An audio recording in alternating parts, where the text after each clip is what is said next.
Hey guys, so for this first half of the week, we're gonna just kind of go over the stuff we've been doing last week. So just kind of as a review with this, with vertex form, the nice thing is you can pull the vertex straight out of the equation. Just remember to flip the sign of the number that's in parentheses with x.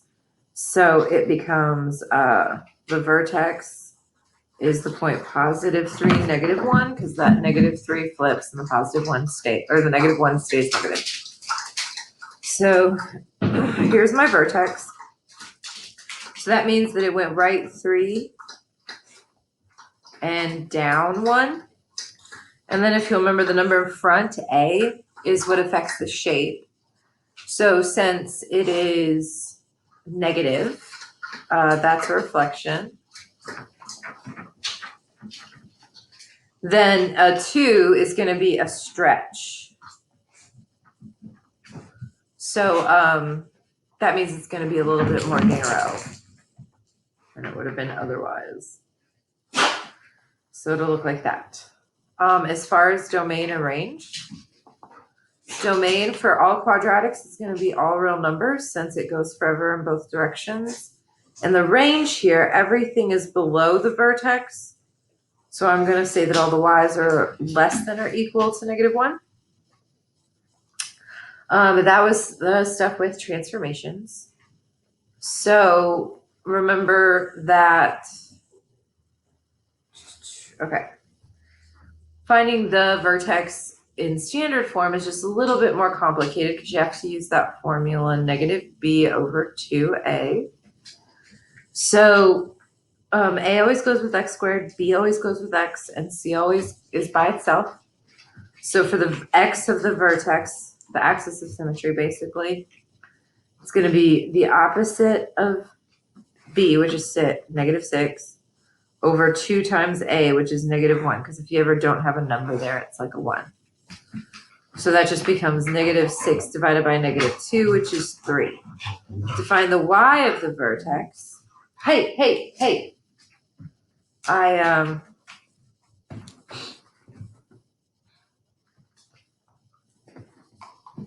plug in what I got for x into the equation. So that's -3 squared plus 6 times 3 minus 11. Dude.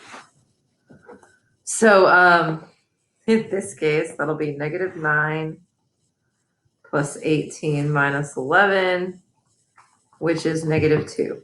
So that means that my vertex is the point 3, -2.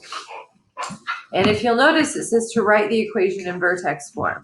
So if you go back up here, vertex form is where you have the x in parentheses squared, and inside the parentheses with it is the number that goes with the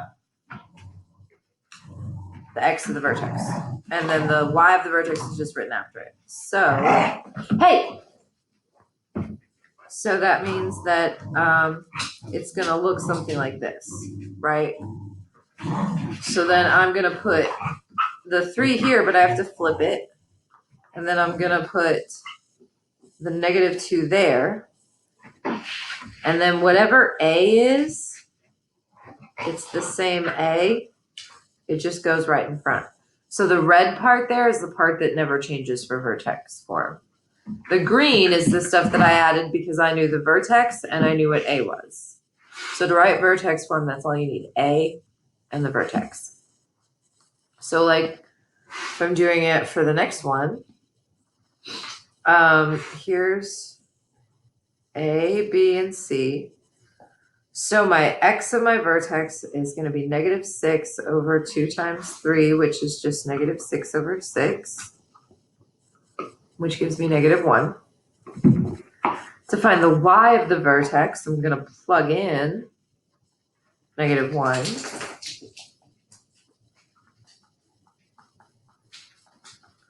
So that'll give me 3 minus 6 plus 2. Excuse me, I feel like I'm going to sneeze. There it goes. Okay. So that will give me -1. Bubba. So in this case, my vertex is the point, -1, -1. To write it in vertex form, this part doesn't change. The part that I wrote in green there does not change.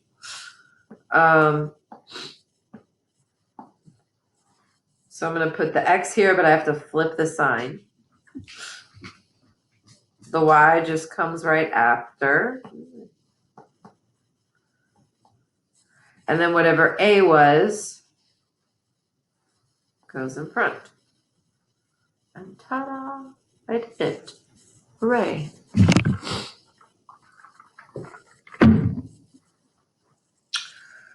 Cool. So there you go. This is essentially the same thing. You're just also graphing it and finding the domain and range. So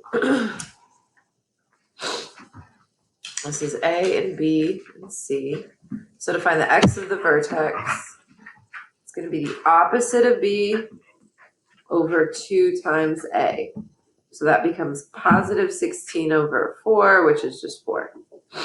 To find Y, I plug in 4. So 2 times 4 squared minus 16 times 4 plus 31.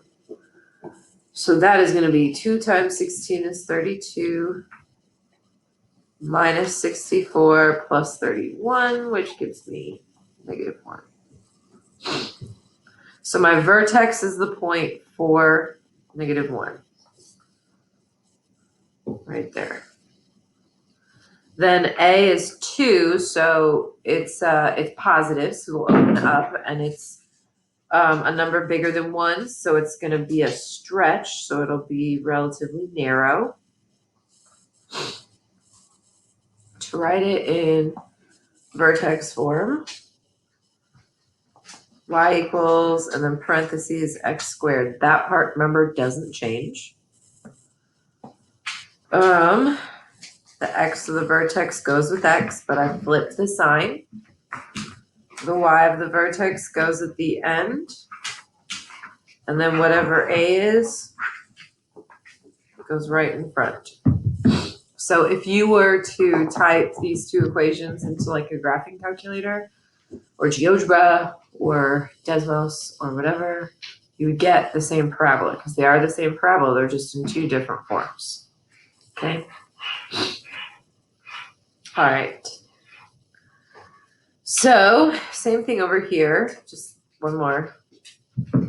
I've got A, B, and C. So to find the x of the vertex, it'll be the opposite of B over 2 times A. So that'll be negative, cancels out to be a positive 8 over -2, which is -4. To find the y, I plug that in, so -4 squared minus 8 times -4 minus 15. So remember, I square -4 and then make it negative. So that's going to be -16 plus 32 minus 15, which ends up being 1. So my vertex is the point -4, 1. So to write it in, well, let's just go ahead and graph it. So -4, 1 is right there. And then it's not stretched or compressed because there's no number in front, but because it's negative, it is upside down. So it'll look kind of like this. Well, ish. It's kind of a sloppy one, whatever. Anyway, so to write it in vertex form, remember this is like the shell of the equation. That part's not going to change. There we go. And then the x of the vertex goes in here, but the sign flips. The y comes out at the very end, and whatever A was goes there. If A like is just like not really there, like it's a 1, then you just wouldn't write anything there. So the only thing I haven't done is domain arrange, but as you all should know by now, the domain for all of these functions, all of the quadratics, is going to be all real numbers because it's going to go forever left to right in both directions. The range for this one, everything is above the vertex. So I say that all the y's are greater than or equal to -1 because it's the y of the vertex. For this one, they're all below. So that's where I say all of the y's are less than or equal to whatever the y of the vertex is, in this case 1. So we haven't really added anything new. It's just, sticking stuff in vertex form. Being able to go between different forms of equations is actually pretty helpful. So anyway, if you get stuck on the homework, just, go back to this video, watch an example. I feel fully confident that you will be able to do this. We will go over this at the live meet this week, and obviously if you have any questions, stay after class and I can help you. Hope you guys have a great start to your week.